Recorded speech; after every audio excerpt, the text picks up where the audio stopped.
Now, when we talk about any new system, we talk about its functions. Can y'all see is this thing in the way? A little bit.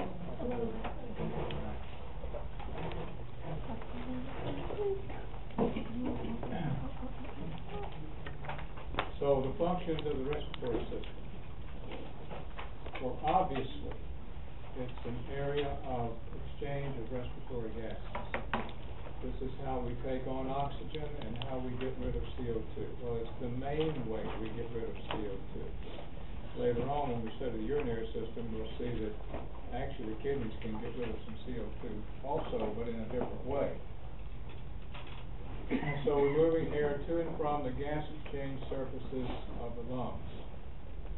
The lung has some built-in protection against foreign things that we want to keep away from our delicate alveoli. Production of sounds, talking and singing. These are actually functions of the respiratory system because as air moves across the vocal cords, and the vocal cords are open to varying degrees and tense to varying degrees, we produce different sounds. And then, of course, the respiratory system contributes to our sense of smell, sense of olfaction, because the air that we breathe in that contains organic molecules that trigger olfactory receptors in the roof of the nasal cavity, that message goes to the brain through the olfactory cortex. So these are all functions of the respiratory system.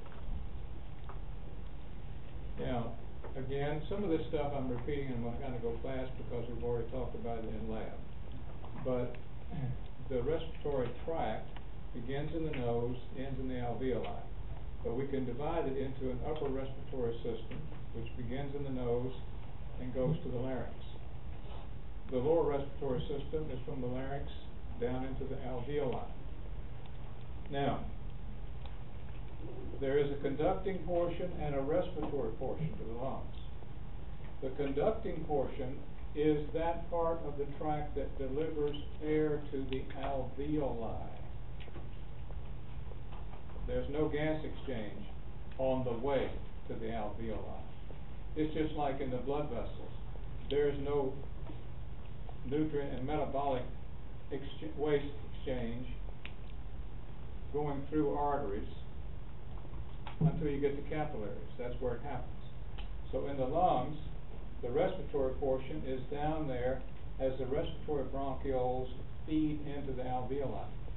This is where the gas exchange occurs, in the alveoli, nowhere else. Okay, so let's go through the anatomy quickly. The epithelial type varies depending on where you are in the respiratory tract. So, for example, in the nasal cavity and the nasopharynx, it's pseudostratified columnar, and it secretes mucus. But as we come out of there into the lower pharynx, right behind the mouth, down to the epiglottis, that epithelium is different. It's stratified squamous. It's non-keratinized, but it's stratified squamous. Why is that? It's a little tougher epithelium because this is a common passageway, not only for air, but for food and liquid. So it needs to be a little tougher. So it's stratified squamous. But when we get to the larynx, we change back to pseudostratified columnar. It's also mucus secreting. And now we have cilia on this epithelium. It helps sweep out that debris-laden mucus and keep it away from our small bronchioles and alveoli. So as we transition from the larynx to the larger bronchi, we get down to the small bronchi, called bronchioles. Now, these are very small in diameter, narrow diameter.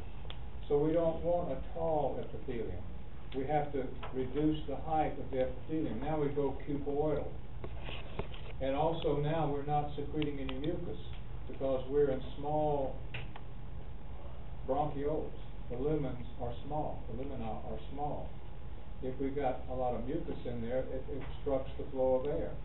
So it's transitional. It's transition to cuboidal. And finally, when we get down to the alveoli, now we're down to simple squamous epithelium. Why is that? We want the thinnest possible epithelium because this is where gas exchange between blood vessels is going to occur. Now, what kind of lining do the capillaries have in the lungs?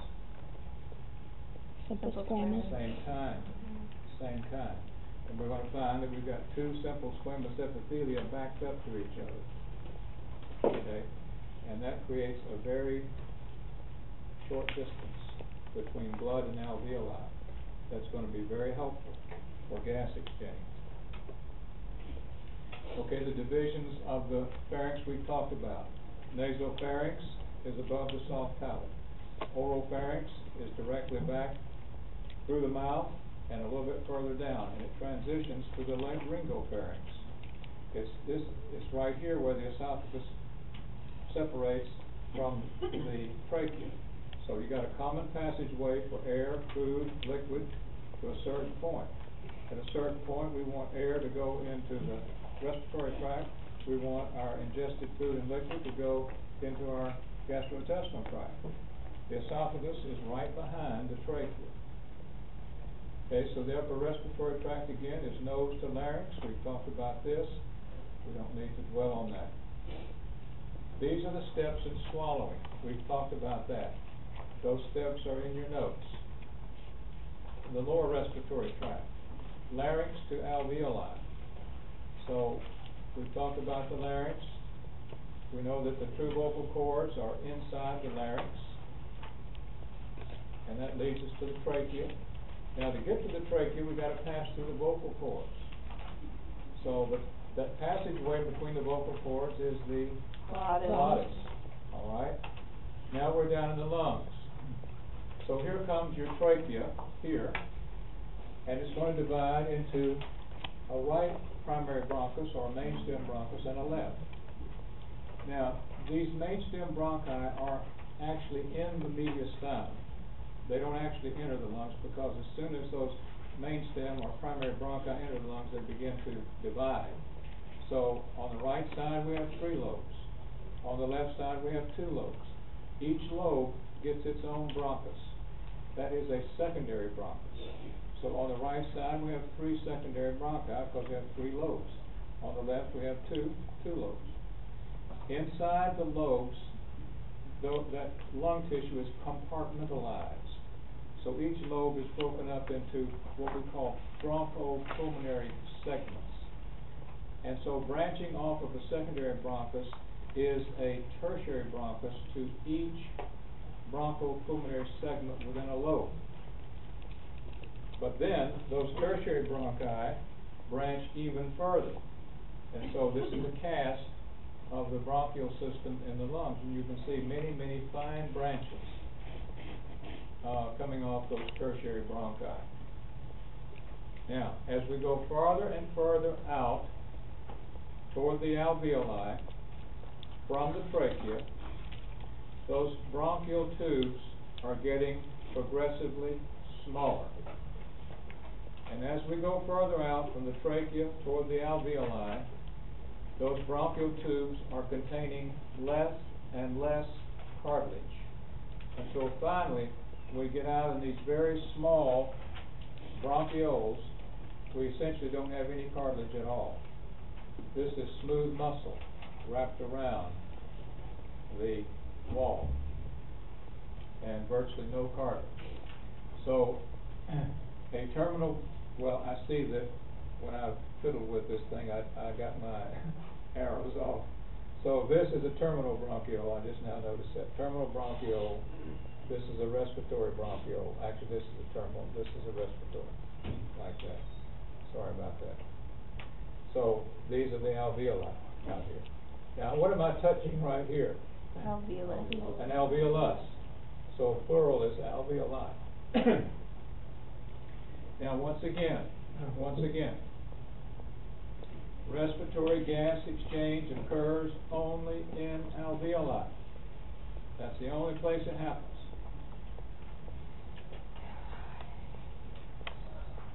Now, this is showing you the capillary network associated with the alveoli.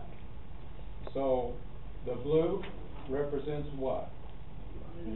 Arteries. The arterial side, doesn't it? Containing poorly oxygenated blood. The red represents the venous side, carrying freshly oxygenated blood back to the heart.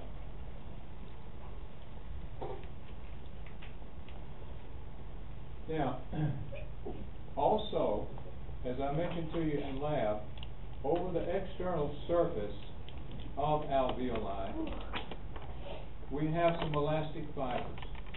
And on this particular diagram, those fibers are shown in yellow. So they're external to the alveoli. So when we breathe in, these elastic fibers are stretched. When we relax and breathe out, those elastic fibers recoil and they help to move air out of the lungs. But that's not the primary way that air gets out of the lungs. How is the main way that air gets out of the lungs? Difference in pressure. Difference in pressure. What's the main way and the only way that air gets into the lungs? Difference in pressure. Okay, we'll talk about that again later. All right, so now I finally got one labeled right. Here's the terminal bronchiole and the respiratory bronchiole. Okay, we've seen this in lab. Here's a terminal bronchiole. Here's a respiratory bronchiole leading into an alveolar sac, alveolar duct leading into a sac, and all of these are little slices across alveoli. These alveoli are extremely tiny. There's over 1.5 million in each lung. Now this is a blown up view inside alveoli. So we're down in the lung, highly magnified, and we're looking at the inside of an alveolus here. And these are adjacent alveoli. So these cells in here are simple squamous epithelial cells. These cells right here, the blue ones, I think these should be the macrophages.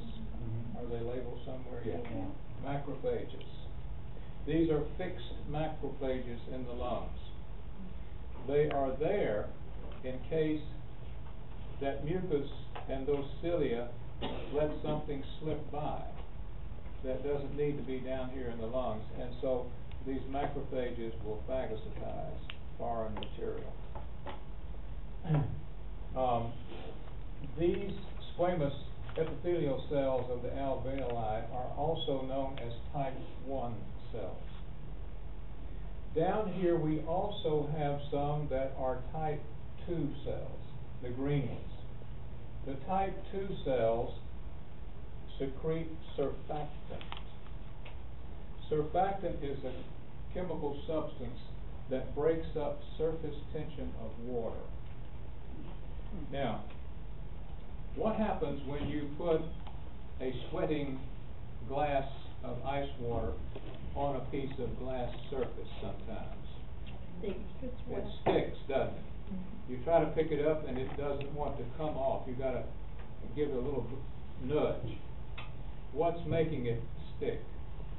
Surface tension. Surface tension. So, and that is due to the affiliation of hydrogen ions for oxygen ions in the different molecules of water. There's a little electronic attraction there. Now remember that these alveoli are extremely tiny and they're wet on the inside. There's a little bit of moisture on their surface. And so when we breathe out, there is a tendency for these alveoli to come together and their walls stick together like that. If that happened, normally, we would have a hard time breathing in because we would have to expend a lot of effort to pop them open. So surfactant is a chemical that breaks up surface tension and allows ease of inspiration. and keeps these alveolar walls from collapsing against each other and sticking together. Sometimes in premature infants, there's a problem with this because the lungs are not mature enough to be secreting sufficient surfactant. They have respiratory distress. They have to be put in neonatal intensive care and intubated and put on a respirator. And that respirator exerts a little pressure on the inspiration to pop them open so that the newborn infant is not struggling so much to breathe. And they keep them on this until they naturally, in their lungs, develop enough surfactant to handle the situation. All right, now this over here on the right, if we take this section right here and magnify it, here is the inside of an alveolus, and here is the inside of a pulmonary capillary. Okay, so this is simple squamous epithelium, isn't it? What is this lining of this capillary? Simple squamous epithelium. And they're backed up to each other, and they share their basement membranes. So this distance across here is very small. It's like about 5 microns. That's extremely small. So that fact is going to facilitate the movement of oxygen and CO2 back and forth across this membrane. This kind of surface right here, this kind of membrane is called the respiratory membrane. This is where respiratory gas exchange occurs, right there.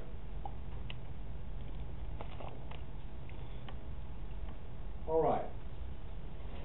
So again, we don't need to go through this. We've talked about that. But this kind of epithelium here, the reason it's there is to protect our alveoli further distal. Bronchioles are cuboidal, non-mucus producing, for the reason that I told you. The small diameter of the bronchiole will not accommodate tall epithelium, especially if mucus is added onto it. And of course, out here in our alveoli, it's simple squamous, the reason the thinness facilitates gas exchange. All right, we've talked about this only to show you what I showed you in lab, that this is pleura. This out here that lines the inside of the rib cage is parietal pleura. This covering the lung is visceral pleura. It's the same membrane. It's a serous membrane. It's the kind of membrane that covers the heart, the pericardium. So it's a secretory membrane. It secretes a serous fluid. But it's also an absorptive membrane. It absorbs back most of the fluid that it secretes and leaves only just a little bit of fluid out here covering the lung that lets the lung adhere to the parietal pleura. Because surface tension is one of the things that's holding the lung against the inside of the rib cage. Okay, so remember I told you that when you breathe out, your lung doesn't collapse and pull away from the rib cage. It actually remains in contact. And one of the reasons it does is because of surface tension between the two pleurae, visceral and parietal. Okay, again, we talked about the hilum or hilus of the lung. It's a place where structures enter and leave the lung. This is the only place it happens, in the pulmonary hilum or hilus. Nowhere else. This is the pulmonary circuit. We talked about that. Now, let's move on to our respiratory physiology a little bit and talk about some things there, how the lungs work. So let's see how this anatomy, how it functions to help us with our breathing. So as far as respiration is concerned, we can talk about external respiration and internal. External has to do with the exchange of respiratory gases between the body and the external environment. So this is just oxygen and CO2 entering and leaving the lungs respectively. But once that oxygen is in the bloodstream, then we're talking about internal respiration, because now we're talking about the exchange of oxygen and CO2 by body cells. So the blood delivers freshly oxygenated blood to those cells, and picks up a lot of that CO2 and brings it back. In fact, it brings all of it back. Some of it actually is brought back on the red cells themselves. So we're talking about oxygen absorption by the peripheral tissues, and the giving off of CO2 is one of the metabolic wastes of those peripheral tissues. Now, respiratory physiology revolves around these three concepts: pulmonary ventilation, getting the freshly oxygenated air in; gas diffusion, the movement of that oxygen out of alveoli into blood; and conversely, the movement of CO2 out of blood into the alveoli and out of the lungs. And then once that occurs in the lungs, then transporting that oxygen from the lungs to peripheral tissues and bringing back CO2 to the lungs. Those are the three big categories of pulmonary physiology. Now, there are some basic principles we need to understand when we talk about pulmonary ventilation, which is the first topic we're going to talk about here, pulmonary ventilation. Liquids resist compression. Gases do not. This is something I mentioned to you in lab with that pressure changer model. This is a key principle, that gas pressure is inversely proportional to volume. So, as you increase the volume of a container, you decrease the gas pressure in it, because you now have more space for those molecules to move around and bump into each other. So the pressure goes down. But if you decrease the volume of the container, you're crowding the space that these molecules have. And now they're bumping into each other, they don't have as much room to move around, and the pressure goes up. So you can express that as P equals 1 over V. That just shows you that pressure and volume are inversely proportional. And the man who described that principle was Boyle. So it's known as Boyle's law. Air flows always from an area of higher pressure to an area of lower pressure. That should be self-explanatory. Now, we're going to talk about this a little bit more, but intrapulmonary pressure is the pressure inside the lungs. Intra means within. So intrapulmonary pressure rises and falls with the phases of breathing. I'll show you this later. But it always eventually equals atmospheric pressure, the pressure out here. All right, we'll talk about this more a little bit later. Now, let's look at the sequence of events in inspiration and expiration. We've already talked about this in lab, but I'm going to repeat it now. When we breathe in, our rib cage expands outward and forward. Our diaphragm moves down. What have we done to the intrathoracic and therefore intrapulmonary volume? We've expanded it. Increased the volume, haven't we? Increased the space. What did that do to the pressure in the lungs? Decreased it. It lowered it, exactly. And so the pressure inside the lungs now, when we breathe in, becomes a little lower than the pressure external to our bodies, and air flows into the lungs. All right? Now, when we breathe out, our rib cage moves in and back, and our diaphragm moves up. What have we done to the volume inside here? Decreased We have decreased it, and the pressure goes up a little bit, just a little bit higher than the pressure out here. It doesn't take much of a difference in pressure to make air come out of the lungs to here. You breathe in again, you repeat the previous thing. You breathe out, you do this.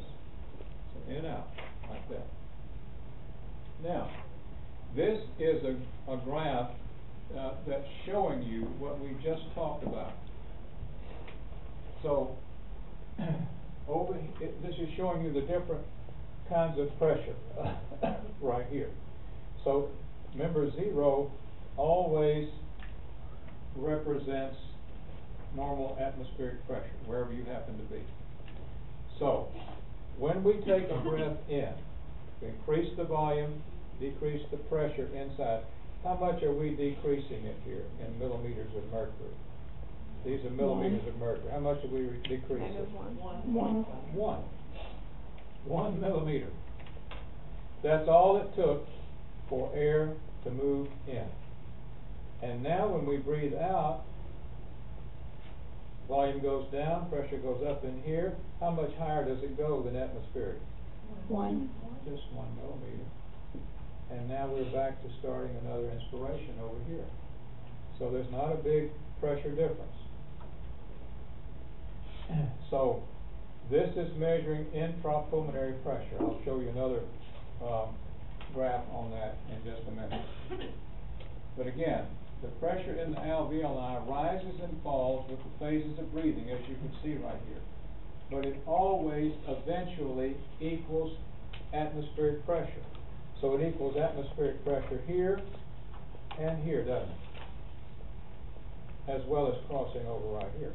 But it always ultimately equals atmospheric pressure. Whether you're at the beginning of an inspiration or the end of an expiration, you're always the same as atmospheric pressure. All right, now what muscles do we use in normal breathing? Intercostal.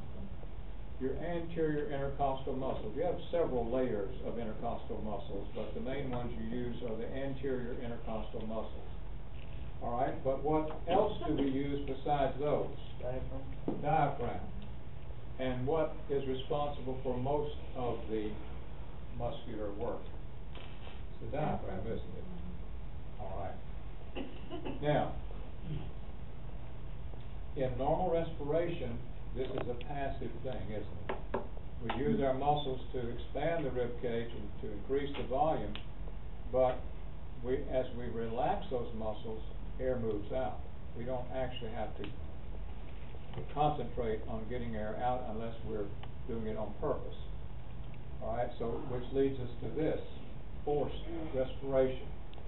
So when we're exercising heavily, been working hard, and we're really kind of struggling, we are helping ourselves move, aren't we? We're moving using some accessory muscles of respiration. We're using some muscles that we normally don't have to use for normal breathing. But without going into all the details, some of these muscles are reversed as regards their origin and insertion. Let me just give you a couple of examples. Let's see which muscles we're talking about here. Well, let me just mention one, the serratus anterior muscle. Remember the serratus anterior? It has about 9 slips of origin off of ribs. It goes around like this and inserts on the medial border of the scapula. So it moves the scapula, doesn't it? All right. That's what it normally does. But sometimes when we need to take in more air than normal, if we can lock our scapulae by, say, putting our hands on our hips and locking the scapulae, now the serratus anterior is helping me move these ribs out. You see? I've essentially made the insertion now the origin because I've blocked the scapulae, and when the muscle contracts, it pulls on the ribs instead of the scapula, which is its normal function. So this, for example, is one of the muscles that you use in forced inspiration. Okay? You can use the pectoralis minor the same way. You can use the scalenes the same way. if you're watching football this season, and it gets into the game, and those linemen are getting really winded, you'll notice between plays, sometimes they got their hands on their hips. That's what they're doing. They're winded. And so, this is helping get more air in per breath. Now, on the other side, if you use some abdominal muscles, you can increase your intra-abdominal pressure and push more air out each time you breathe out, so that when you breathe in using some of these muscles, you're taking in more air. It's a way of improving gas exchange when we're kind of struggling with not enough oxygen. Do the abs just increase the pressure against the diaphragm? No, yeah, they increase the intra-abdominal pressure, and that pushes up on the diaphragm and pushes it up a little higher than it normally rises by itself. All right. Now, the amount of air that you move into the lungs over 1 minute of time is known as minute ventilation. It's not shown up here. That just shows how much air you're moving in and out. That by itself doesn't really matter that much, but it's called alveolar minute respiration. But alveolar ventilation, that is the air that we're using for gas exchange, is the amount that's actually reaching the alveoli each minute. So alveolar ventilation is not the same as minute ventilation, which is just the total volume of air we're moving. So why is that? It's because not all of the air that's breathed in actually reaches the gas exchange surfaces. So when you breathe in, you've got a column of air going all the way down to the alveoli. Now, what part of that column of air is going to be the good part? The part that actually gets down to the alveoli, right? So you've got some air hung up in the trachea and the major bronchi and their subdivisions where no gas exchange is occurring, because where does gas exchange exclusively occur? In the alveoli. So you've got something known as the anatomic dead space. So let's say a normal tidal volume is 500 milliliters. How much of that are you likely to be using? Around maybe 350 milliliters or cc's. That other 150 is hung up in the trachea and the major bronchial passages. There's a little formula that you can use to calculate alveolar ventilation. It's in your notes, but we don't need to worry about that right now. Now, let's talk about lung compliance. What is a compliant person? A compliant person is somebody who goes along, doesn't make waves, okay, is with the program, not going to cause trouble, just easy to go, get along. So, compliant lungs are ones that move easily, expand and deflate easily. Now, if we lose supporting connective tissue of the lungs, these lungs move in and out easier. They're more compliant. It becomes easier to expand the lungs. Classic example is an obstructive pulmonary disease, as in emphysema. You destroy a lot of that natural connective tissue in there, and the lungs get hyperinflated.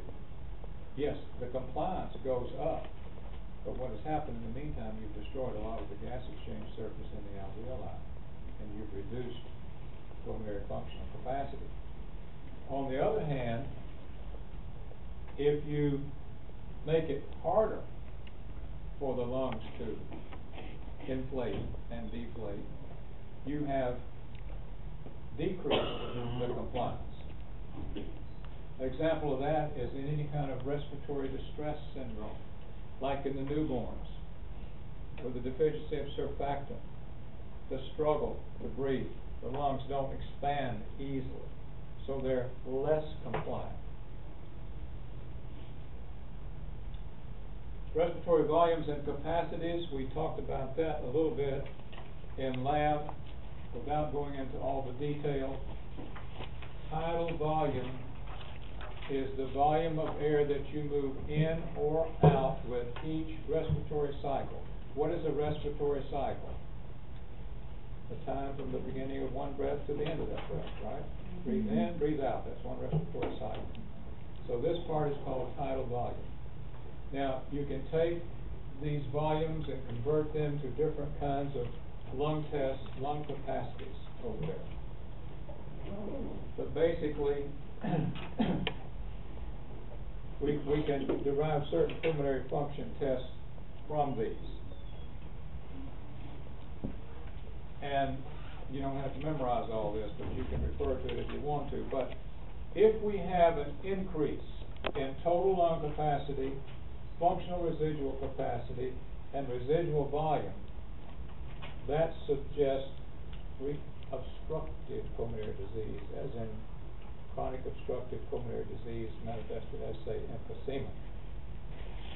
On the other hand, if we have a decrease in vital capacity, total lung capacity, functional residual capacity, that suggests restrictive pulmonary disease. In other words, the lungs are not moving in and out as they should.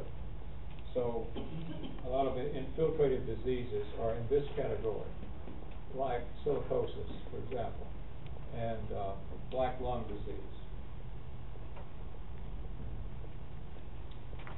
All right. So that's pulmonary ventilation. Next big category, gas exchange at the respiratory membrane. So we got the air in now. We've got to get the oxygen across the respiratory membrane into blood. And we also want to get CO2 out of blood across the respiratory membrane into alveoli and out of the lung. So these respiratory pressures we're talking about are always described, as we mentioned, relative to atmospheric pressure. Atmospheric pressure is the pressure surrounding the body wherever you are. Here in Winter Haven, we're kind of close to sea level. All right, out in Colorado, Utah, and out in the Rockies and so forth, you're way above sea level, but the pressure outside you at those higher elevations is still the atmospheric pressure at those sites. So atmospheric pressure is whatever pressure is around you outside your body. So a positive pressure is, of course, higher than atmospheric.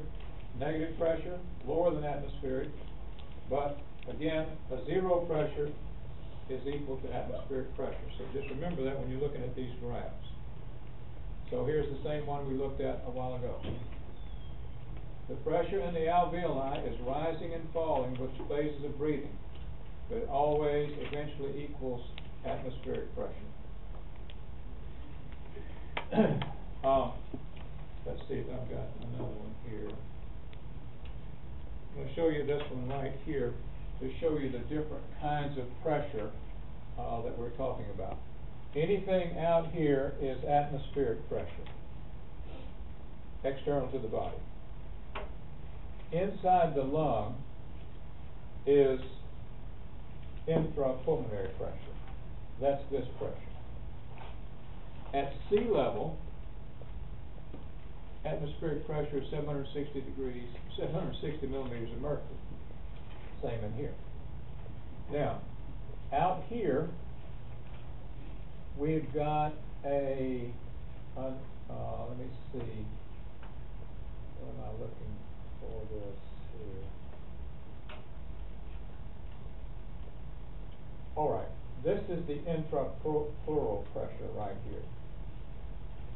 Now, we happen to have, our reference point is sea level right here. So, when we breathe in, for example, we would be, at the end of our breathing in, we would be equal to atmospheric pressure, wouldn't we? But notice, there is an existing pressure between the outside of the lung and the inside of the rib cage.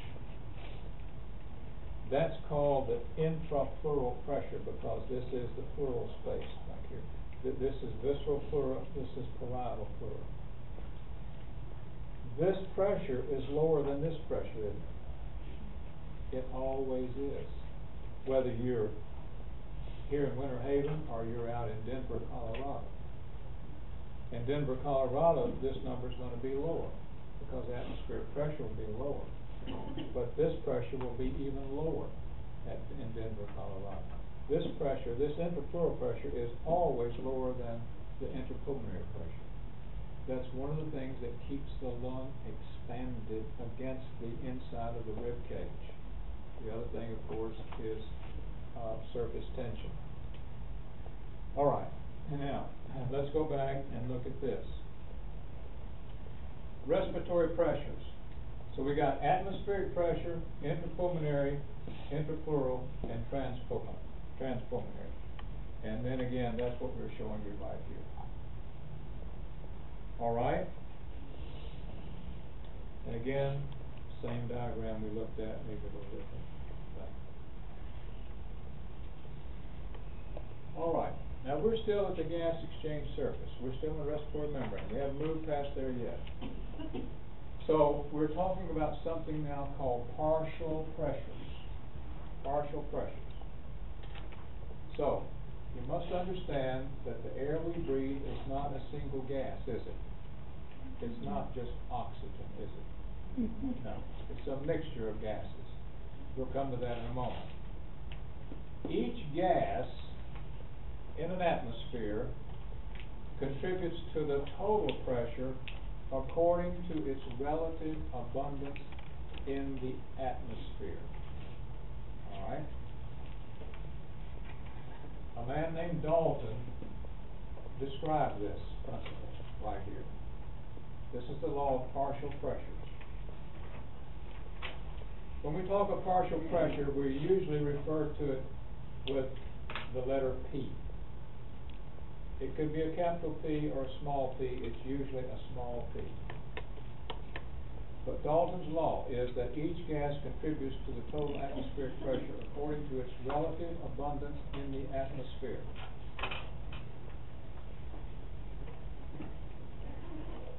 All the partial pressures of gases added together in the mixture of gases gives you the total pressure exerted by that gas mixture.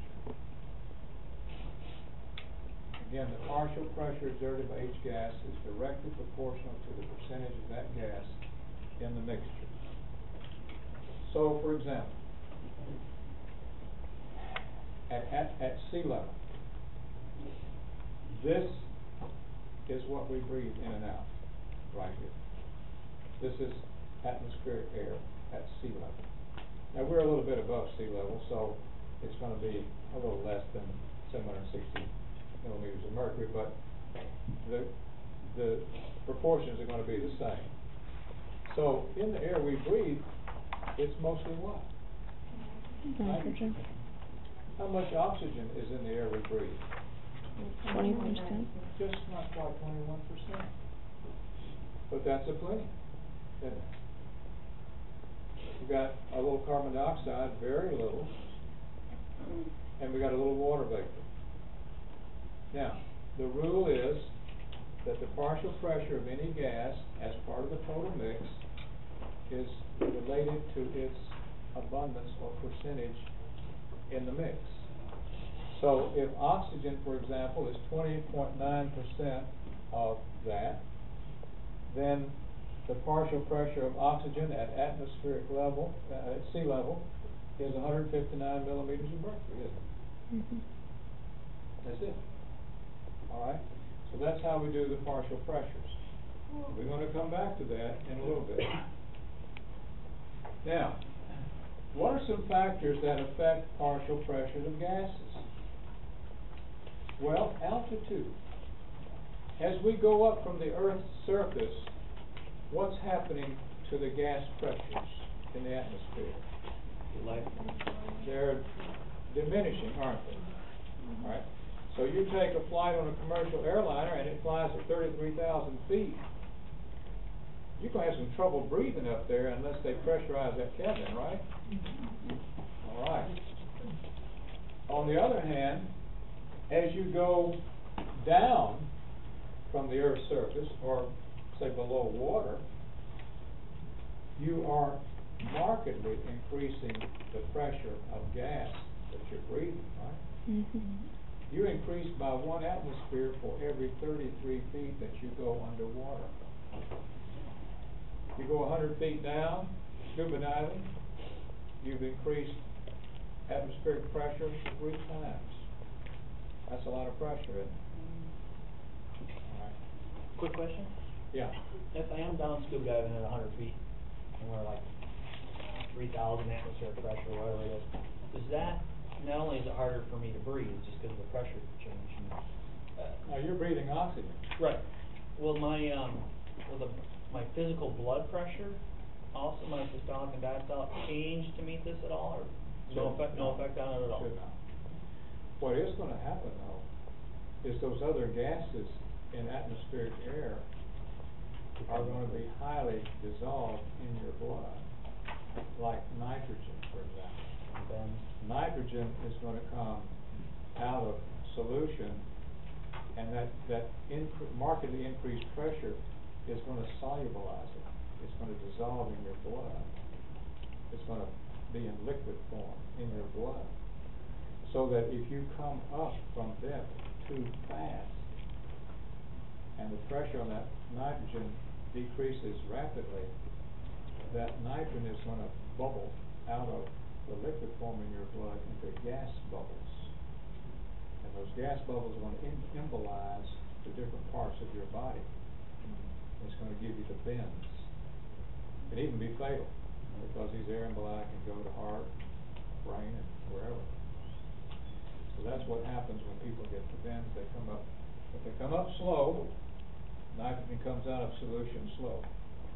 Come up too fast, comes out too fast in bubbles within the blood. All right.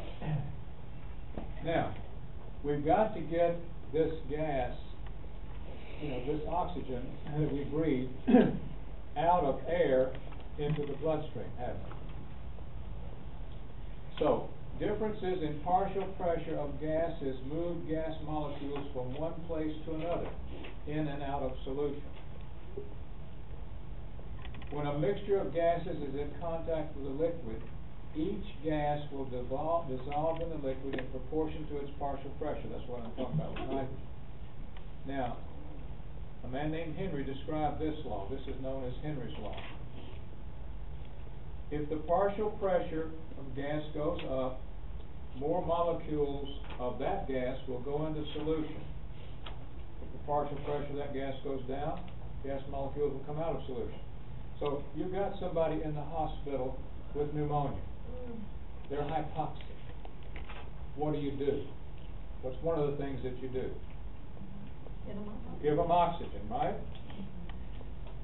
So if you give them oxygen, in addition to what they can breathe, what are you doing to the partial pressure of oxygen that gets down into the alveoli? Increasing You're it. increasing it, isn't it? What happens when you increase the partial pressure of gas in a mix? It's going to tend to push it somewhere else, isn't it? Mm-hmm. And where's the place we want it to go? In the blood. So that's what that's why you give oxygen. You're increasing the partial pressure of oxygen so that you move oxygen out of its gaseous form in the alveoli into pulmonary capillaries and into the bloodstream. The actual amount of gas in solution at a given partial pressure depends on the solubility of the gas as well. Now you saw in that early depiction of the breakdown of atmospheric pressure, you saw that CO2 was what, 0.04%? But CO2 is a very soluble gas as compared to oxygen.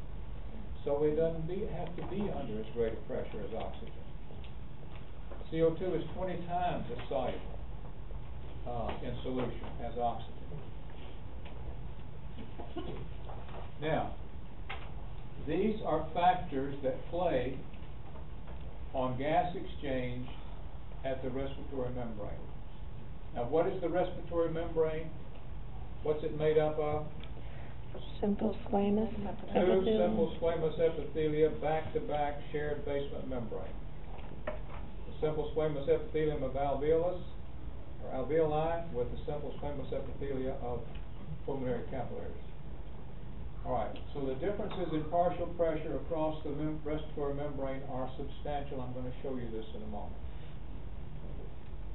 The distances involved are very small. Two squamous epithelia butted back to each other. You're talking about just a few microns in thickness. Oxygen and CO2 are both lipid soluble. So anything that's lipid soluble passes easily across the cell membrane. The total surface area of the lungs is large. If you laid out all the alveoli in a flat surface, you would have a large area. And blood flow and airflow are coordinated. I'll talk a little bit more about this later. This is sometimes a hard concept to understand, but it's the actual opposite of what happens out in the periphery of normal blood vessels. In the lungs, it's the exact opposite. I'll explain that a little bit later. But I want to get down to this right here. This is a diagram of the different partial pressures of oxygen and CO2 at sea level. In other words, an atmospheric pressure of 760 millimeters of mercury. I'm going to go over this. I'm going to ask you about this on the test. You need to spend some time with this. You need to understand this, because you will see it again. I want you to understand how the different partial pressures make gas move from one to another. Well, we're almost out of time. I'm not going to start this, but next time I will start here and move on from here. But we're going to follow the whole thing from the air. We've lost a few minutes when I had to run over. We're going to follow the whole thing from the movement of air into the lungs from the atmosphere, through the body, back to the lungs, and out. Okay, so I want you to be very familiar with this.